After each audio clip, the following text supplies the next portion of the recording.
Piney Woods Title wired $1.2 million into my account, the most money that had ever touched my name.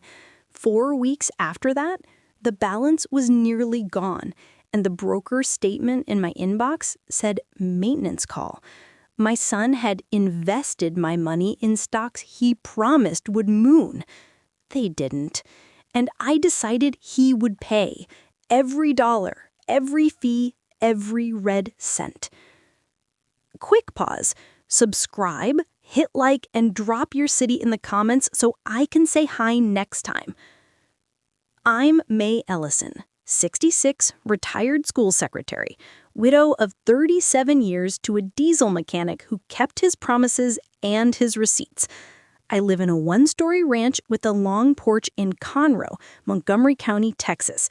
In June, when Winterhorn Pipeline showed up with hard hats and polite smiles, I leaned on my porch rail, watched the survey flags go in, and told myself, this is lemonade out of lemons. Directional drilling under my property, a one-time insult, and then a safer retirement. That was the bargain. I hadn't planned to take the easement at first, but the right-of-way agent kept coming back with sweeter numbers and drawings that showed the bore path at least 40 feet below my house, arcing like a good backhand under my backyard and out by the drainage easement.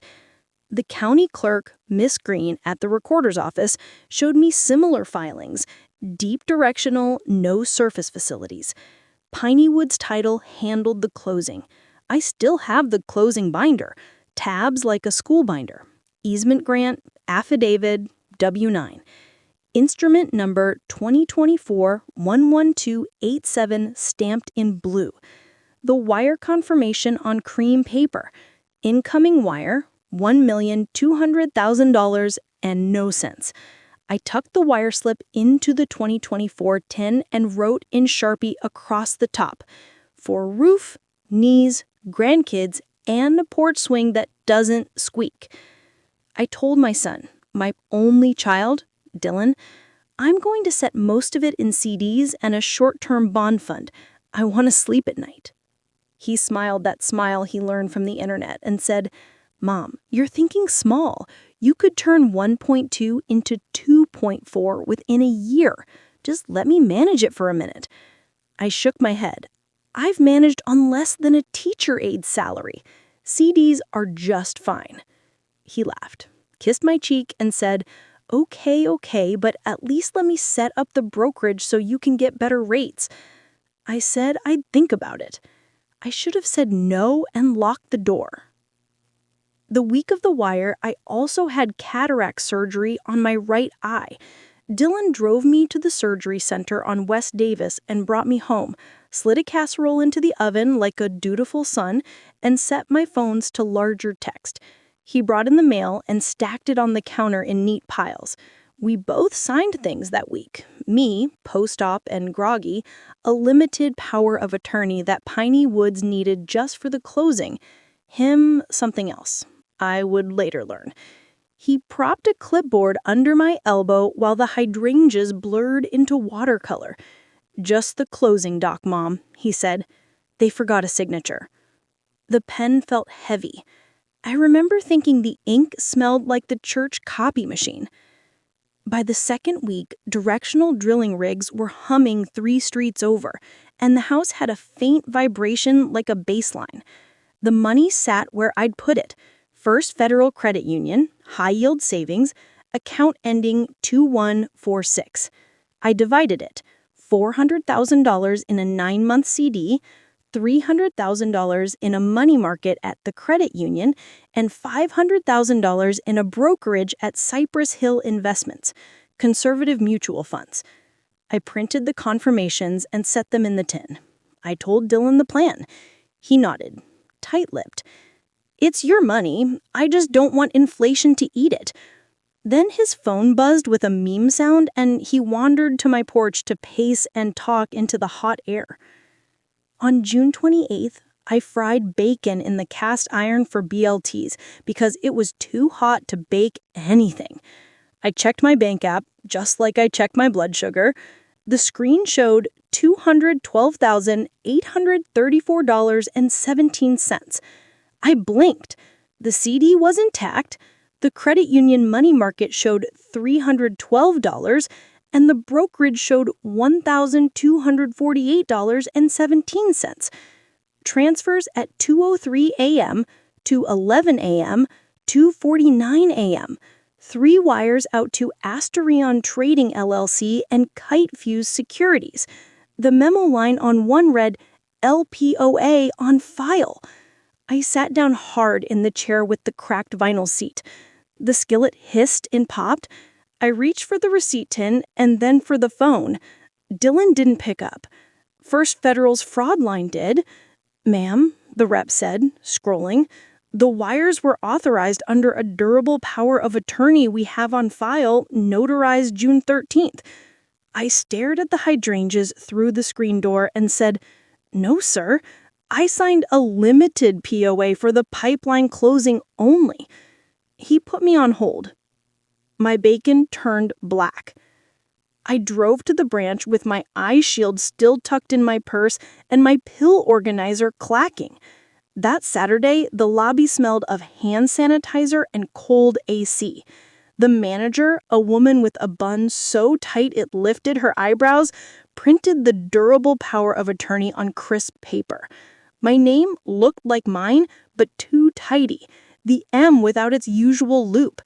The notary stamp said, Canyon Ridge UPS Store, number 1838, June 13th, 2024, 10:21 a.m. I was at the Conroe Quilters Guild potluck June 13th at 10 a.m. I have the sign-in sheet in my tote, May E, and a photo of us around the lemon bars time-stamped 10:35 a.m. I made copies of everything.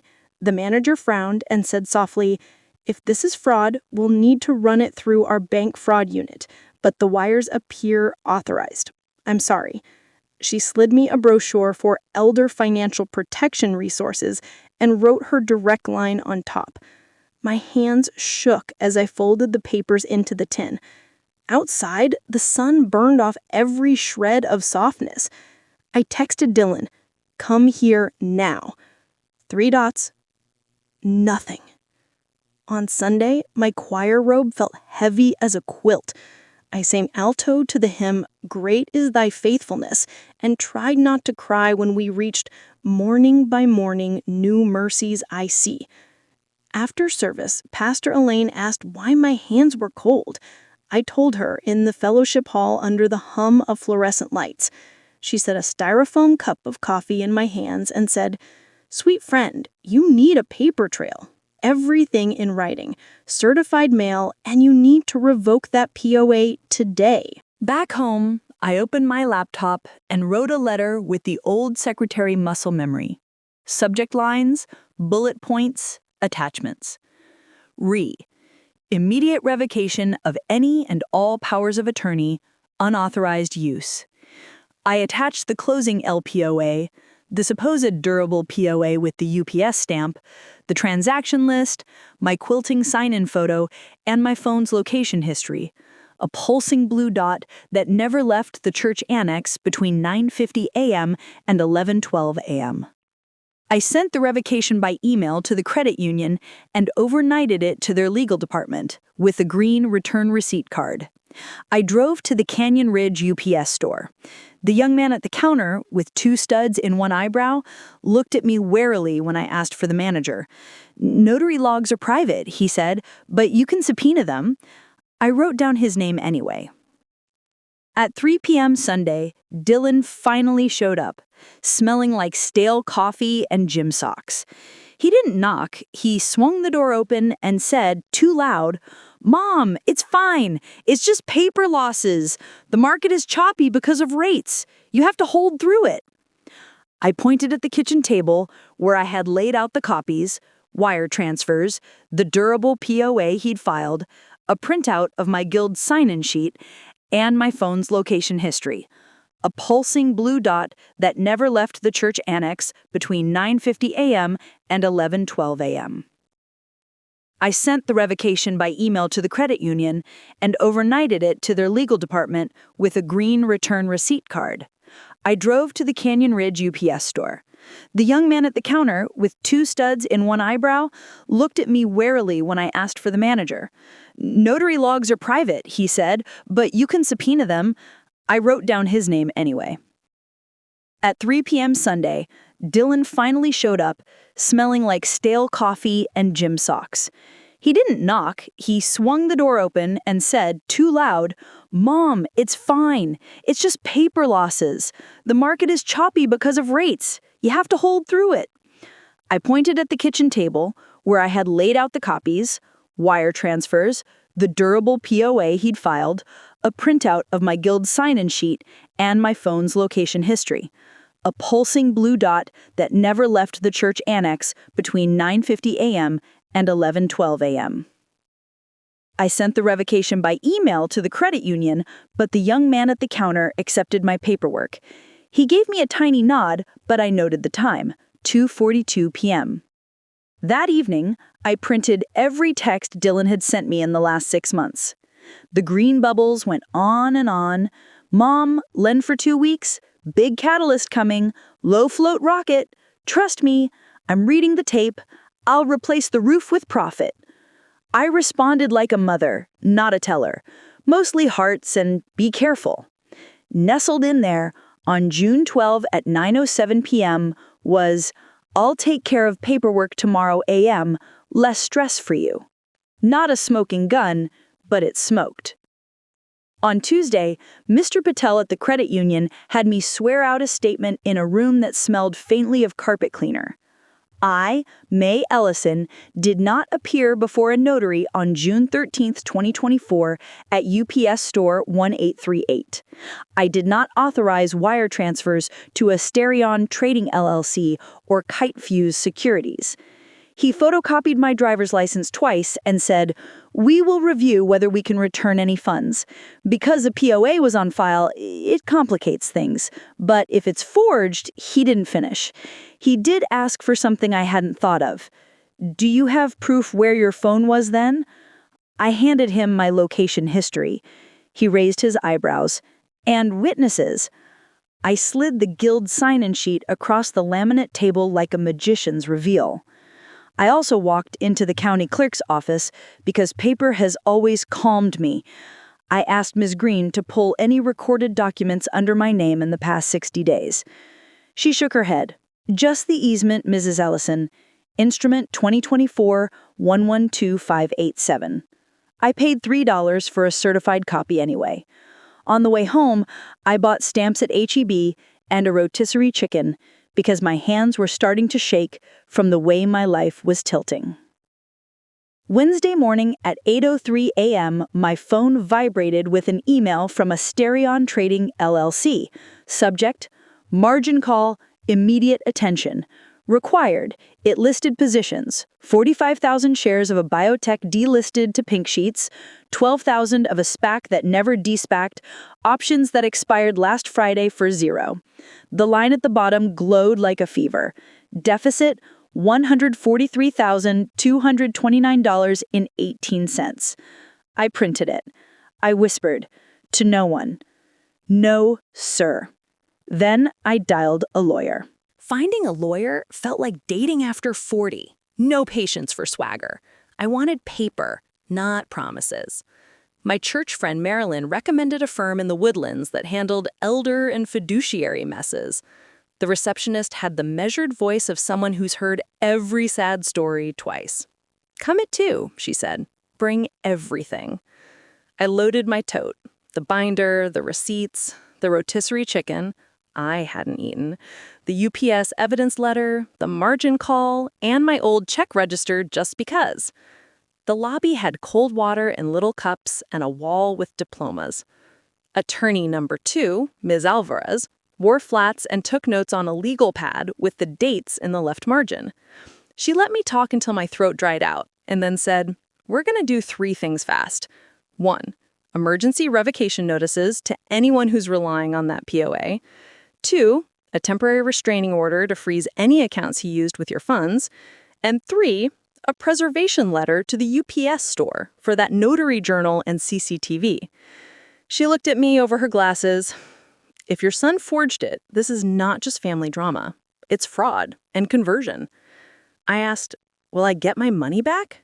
She put her pen down. I will not promise that, but I will promise action. She slid across a one-page engagement letter. I signed. I wrote a check for the retainer and didn't let my hand shake.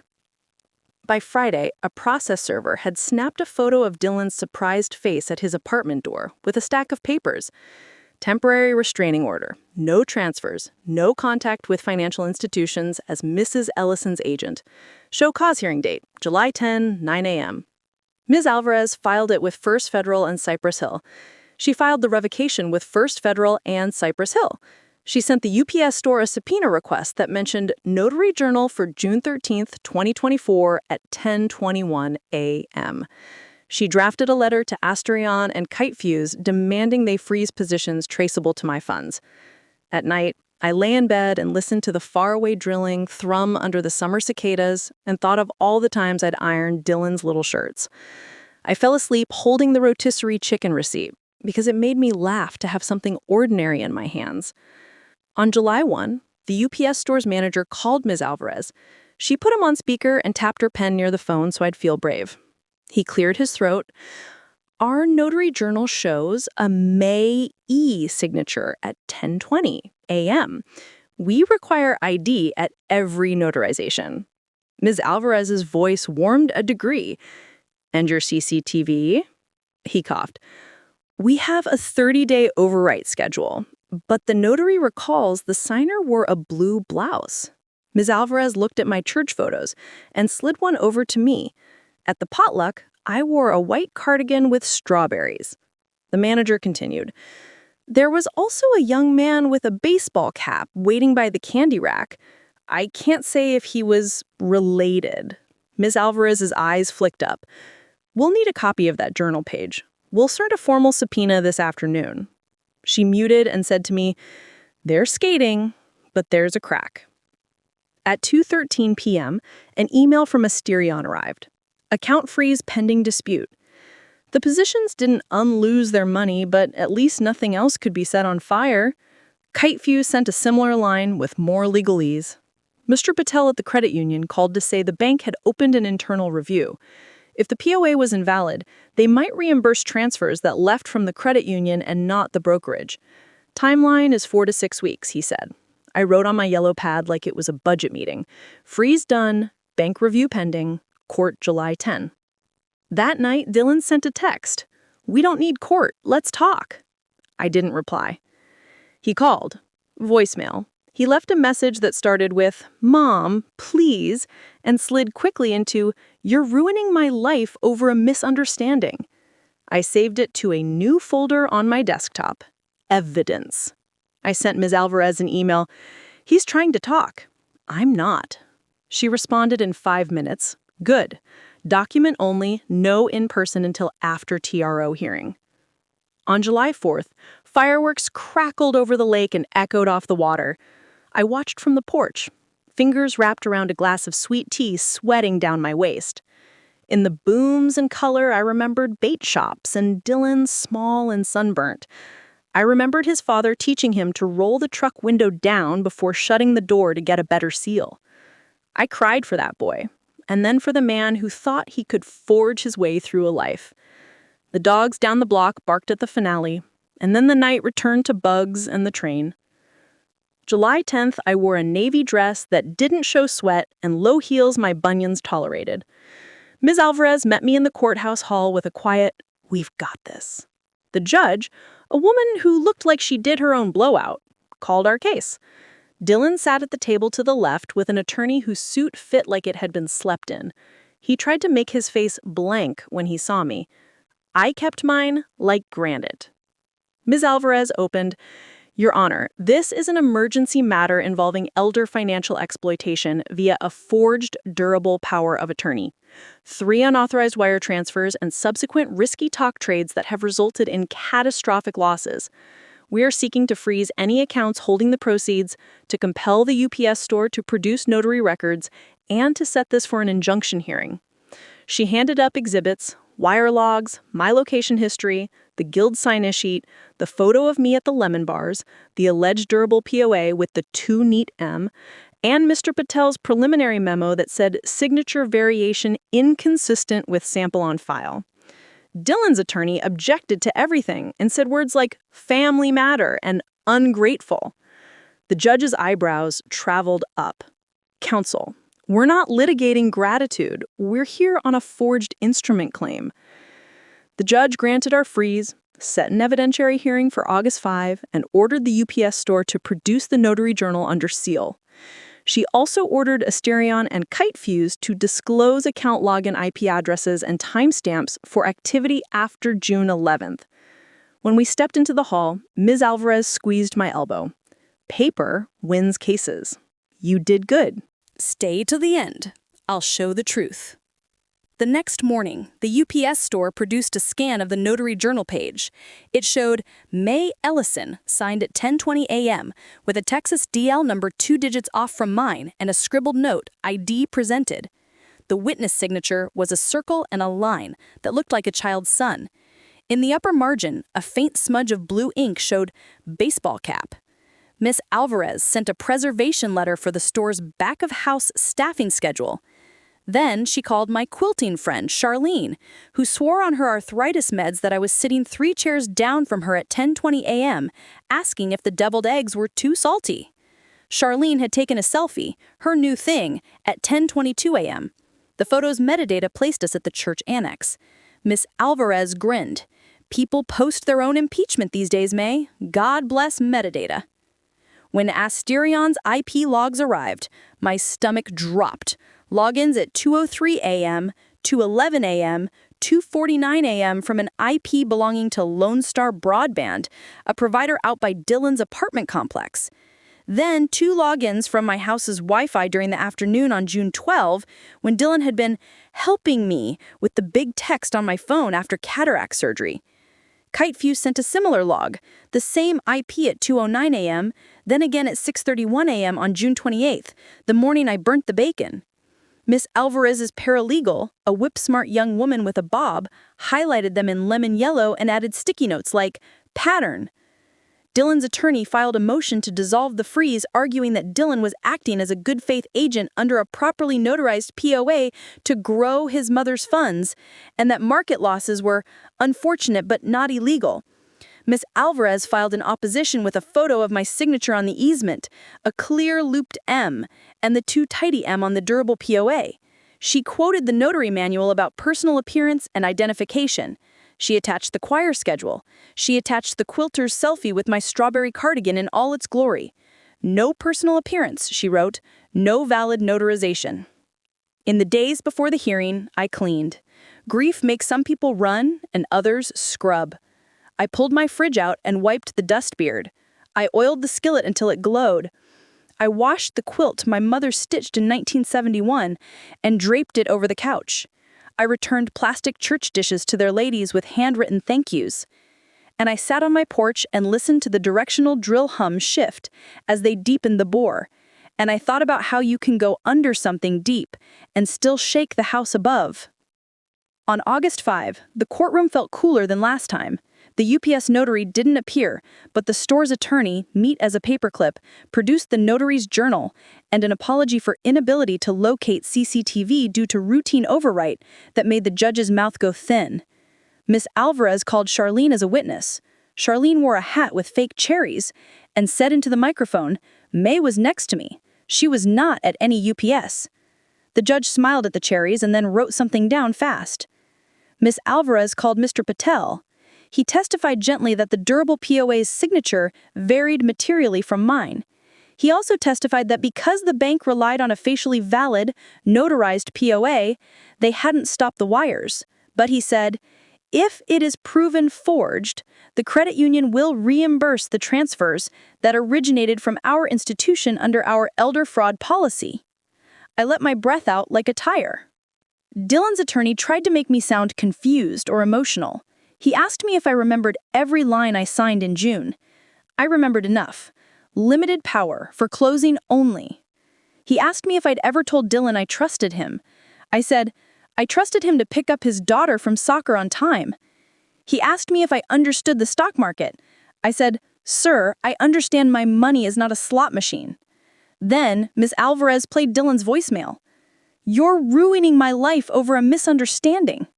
The judge's face didn't move, but the bailiff glanced at Dylan, then at the door as if imagining him escorted through it.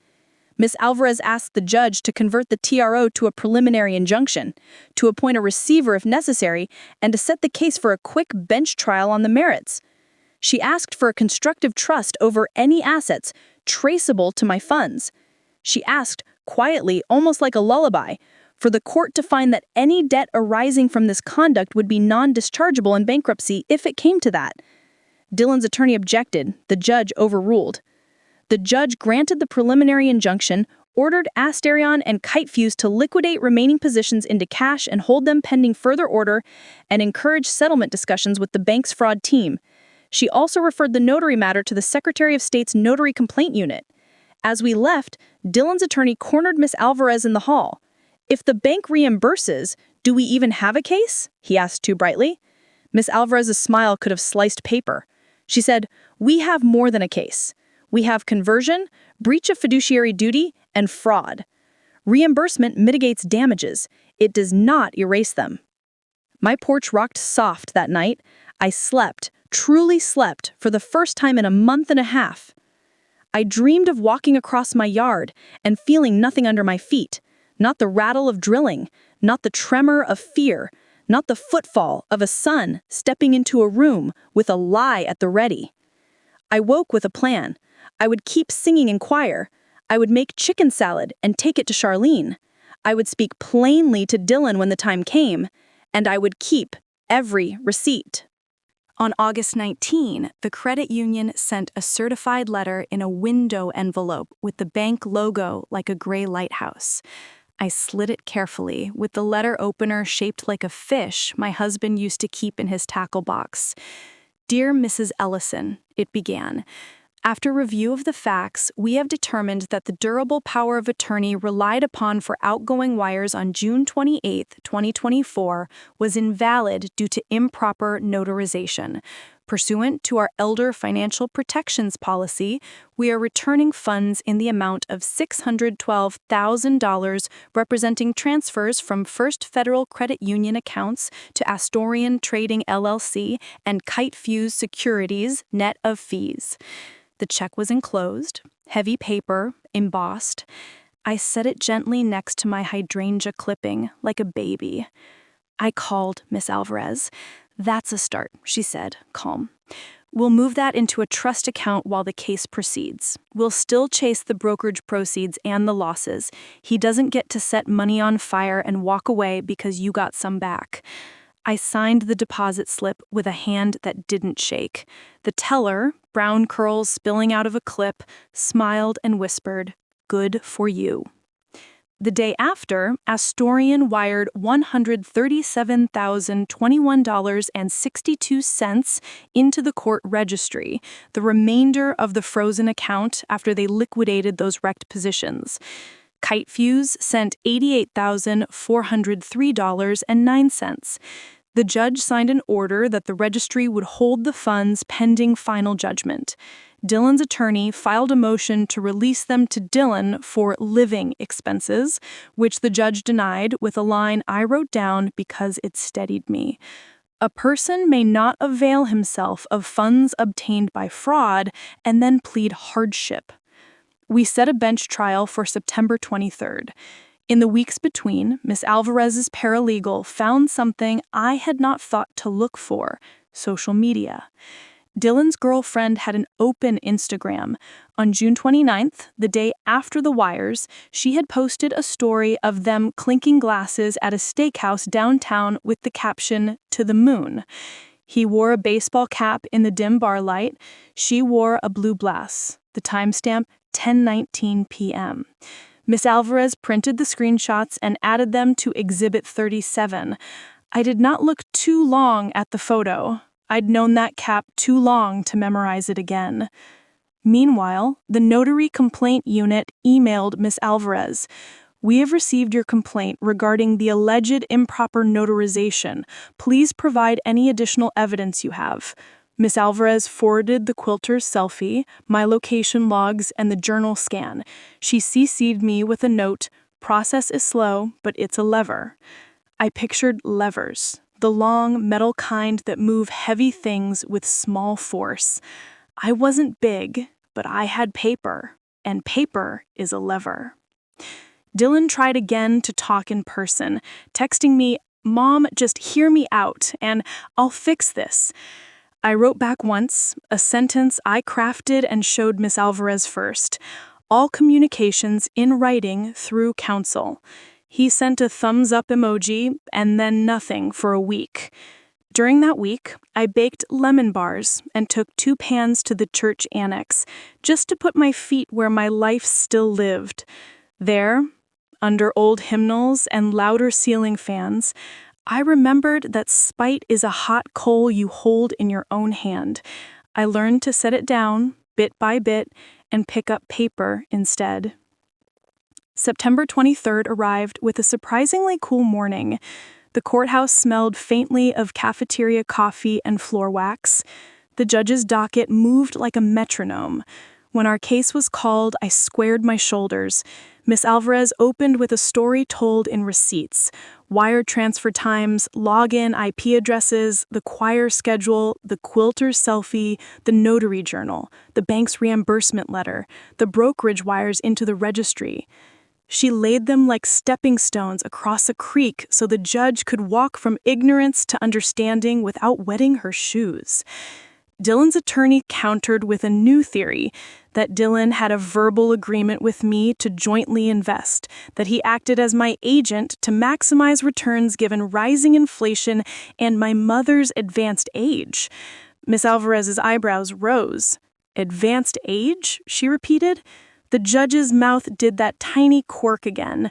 Miss Alvarez called me. I stood straight, the way I had stood when I used to call the 4th graders back from recess with a whistle.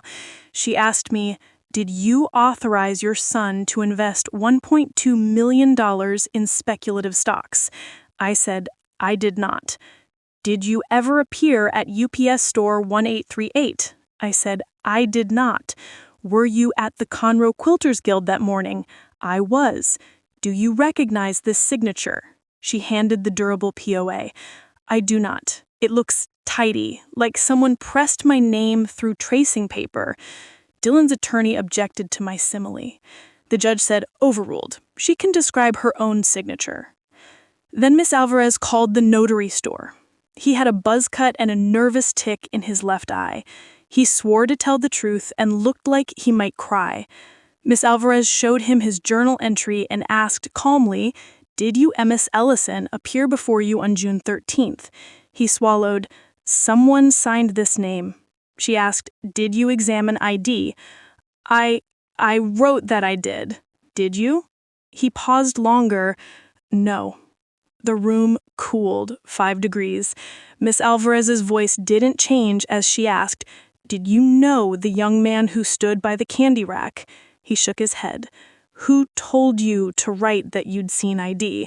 He looked at the store's attorney as if for help and then said, "I made a mistake." The judge's pen stopped moving. She leaned forward. "A mistake," she repeated, "one that transferred over $1 million. He nodded, cheeks blotching red. We broke for lunch. The cafeteria served meatloaf that tasted like wet cardboard, but I ate it anyway because I'd learned long ago never to face the afternoon on an empty stomach. In the bathroom mirror, the fluorescent lights exaggerated every line in my face. I thought, not for the first time, that my skin looked like my mother's hands did when she folded church bulletins, and I put some powder on and told myself out loud, "You are standing. Keep standing." Back in court, Miss Alvarez called a forensic document examiner who'd compared signatures, the clean M versus my loopy M, and testified that in her opinion, the durable POA signature was simulated, with pen lifts inconsistent with my normal flow. Dylan's attorney argued no harm because bank reimbursed, and Miss Alvarez said, The bank reimbursed because it was forced to by its policy. The harm occurred when Mr. Ellison subverted his mother's will. At 3:42 p.m., the judge delivered her ruling from the bench. I find that the June 13th, 2024 durable power of attorney was not properly notarized and, more likely than not signed by Miss Ellison. I find that Mr. Ellison used that instrument to effectuate transfers of his mother's funds to brokerage accounts and to invest them in highly speculative securities, causing losses. I find conversion and breach of fiduciary duty. I impose a constructive trust on any assets traceable to the funds. Judgment for Miss Ellison in the amount of $1,200,000, less amounts already recovered, plus attorney's fees and costs. I further find that this judgment arises from fraud and is non-dischargeable in bankruptcy. She tapped her pen once, then added, I am referring the notary to the Secretary of State for disciplinary action. I exhaled a sound that startled even me, something between a gasp and a hymn note. Miss Alvarez squeezed my arm so gently I almost missed it. Dylan's face went white. His attorney leaned in and whispered, and Dylan shook his head, his mouth a hard slash. He didn't look at me. I did not look at him. Keep watching. There will be justice. The judgment was a piece of paper, yes, but it had teeth. Miss Alvarez began to use them. Within a week, a receiver was appointed to inventory Dylan's assets. The receiver's report read like a sad catalog: a lifted pickup with a note bigger than its value, a base boat on a trailer, a leasehold interest in an apartment with an unpaid month, 4 televisions, a collection of sneakers and streetwear, and a tiny stake in a home remodeling LLC that had more invoices than profits. There were also 2 IRAs, modest, and a 529 account for my granddaughter, with a balance of $18,000. Miss Alvarez was careful. She said, "We won't touch the 529, the sins of the father, etc." The receiver sold the boat at auction and the pickup to a neighbor who liked projects. The proceeds went into the registry. Miss Alvarez filed liens on any future real estate Dylan might acquire and on the remodeling LLC's receivables. She negotiated with the LLC's clients to pay into the registry until the judgment was satisfied. It felt harsh, reading the list of things stripped away, but then I'd remember the rotisserie chicken and the margin call, and my heart would harden just enough to keep steady. As for the notary, a thin envelope arrived in October from the Secretary of State. We have revoked the commission notary's authority and referred the matter for further investigation. I pictured the UPS store manager reading that, and then his own manager calling him into a small office that smelled like toner. Paper moves quietly, but it moves. Meanwhile, the pipeline finished boring under my street, and the rigs pulled back. The house stopped humming. They restored my yard, sod, fresh and bright. They even fixed the dip in my driveway where it always pooled during thunderstorm bursts. Winterhorn sent a final letter with a glossy brochure about community stewardship and a phone number to call if I ever smelled anything unusual. I filed it in the 2024-10, in the little folder where I keep the warranty on my air conditioner and the church phone tree. Dylan, for a while, went quiet. His girlfriend's Instagram went private. On a Wednesday in late October, he sent an email, through his attorney, bless him for finally listening, proposing a settlement plan, monthly payments of $4,000 from LLC receivables, a one-time $60,000 lump sum from the sale of his house in spring, which the receiver had listed, and an agreement to complete a financial literacy course the court approved. Miss Alvarez read it, tapped her pen, and said, "We can push further, but this is a good start. If he misses a payment, the agreement snaps back, and we garnish." I signed, feeling both heavy and light. By Thanksgiving, the sale closed on Dylan's house. The check arrived at Miss Alvarez's office. She emailed me a photo of it like it was a grandchild's school picture. The day after Dylan and his ex, yes, girlfriend had left, met with me in a conference room. He looked 10 years older than the last time I'd seen him in person. He didn't wear a cap. He said, "Mom," and then nothing for a long breath. I sat, spine straight, hands folded on the table. Miss Alvarez watched like a hawk in a tree. He said, "I'm sorry." He said, "I thought I could make you more." He said, "I was stupid." His lawyer kicked his ankle under the table, I could tell, the way his jaw jumped, and he added, "And wrong. I was wrong." The word hung in the stale air like dust. I waited and then said, "You will send me receipts monthly. You will never ask me for money again.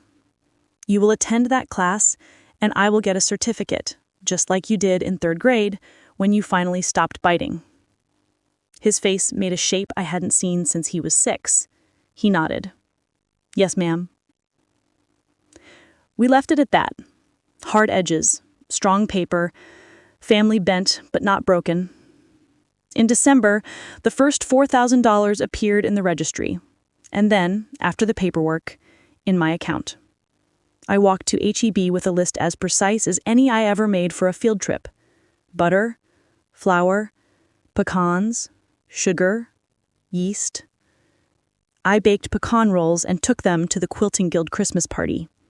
The strawberry cardigan had been replaced by a red one with tiny trees. I laughed at the white elephant gifts until my stomach hurt. I slept that night without thinking of IP addresses or journal pages. On a Monday in January, the church treasurer announced our food pantry needed a new freezer. I wrote a check, the kind that comes with a deep breath of gratitude, and handed it to her. She hugged me. Her perfume smelled like talcum powder and lilies. She whispered, "You've been through it."